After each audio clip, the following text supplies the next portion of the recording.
Il faut savoir, quand la neige arrive, nos équipes sont déjà dehors. Une fois que la neige est là, on n'a plus qu'à traiter et continuer à traiter, continuer à pousser de la neige, éventuellement. Il n'y a rien qui arrête un chasse-neige.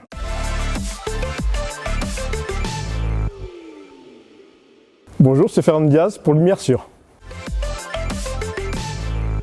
Le déneigement chez ATMB consiste à traiter 130 km de réseau, donc un réseau qui va de Bellegarde jusqu'à la plateforme du tunnel du Mont Blanc. Et donc nous disposons de 175-180 personnes qui sont en astreinte permanente pendant la période hivernale, prêtes à intervenir à H24, 7 jours sur 7, ainsi qu'un certain nombre de véhicules, environ entre 40 et 45 camions, et autant d'engins spécifiques. Tout ça dans l'optique, bien sûr, de rendre la chaussée toujours au noir pour nos clients, pour faciliter leur déplacement.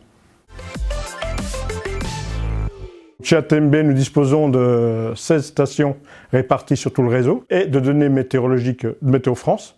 Donc ça nous permet de mettre nos agents en alerte à tout moment, de savoir quelle est la situation à venir afin de pallier à n'importe quel phénomène météo. Il faut savoir que la chaussée est déjà présalée. Il faut savoir qu'à partir du moment que vous avez de l'humidité, qui est l'ennemi numéro 1 de la route, avec le froid bien sûr, associé au froid, donc on ne va pas attendre qu'il y ait de la neige. Quand il y a de la neige, c'est déjà qu'on a des températures négatives. Et donc sur une chaussée humide, si vous n'avez pas de sel du tout, là par contre ça peut être dramatique. Donc on a toujours un présalage avant les chutes de neige. Il faut savoir, quand la neige arrive, nos équipes sont déjà dehors. Une fois que la neige est là, on n'a plus qu'à traiter et continuer à traiter, continuer à pousser de la neige éventuellement. Il n'y a rien qui arrête un chasse-neige. Après, le problème qui peut survenir par la suite, c'est suite à d'autres véhicules. C'est la seule chose qui peut provoquer un ralentissement, voire un arrêt total du dispositif qui permet de déneiger l'autoroute. Après, les gens ne comprennent pas pourquoi est-ce que c'est tout bloqué, pourquoi le chasse-neige ne passe pas. Il faut savoir que quand vous avez des véhicules en travers, le chasse-neige il ne peut pas passer. Donc d'office, et là du coup avec les chutes de neige qui continuent, là vous avez une chaussée qui va continuer à blanchir, le niveau de neige va continuer à augmenter, et là après pour intervenir là-dessus, c'est beaucoup plus compliqué. À partir du moment que les chasse-neige peuvent de nouveau circuler, la chaussée, comme on dit, elle revient tout de suite au noir. Pour éviter ce genre de phénomène, ce que je conseille à tous les clients, déjà, il y a une obligation qui est de s'équiper de pneus contact, pneus neige, éventuellement. Il faut savoir que sur l'autoroute, les chaînes sont proscrites. Il est défendu de mettre des chaînes à neige sur une autoroute. La journée type d'un déneigeur, c'est simple.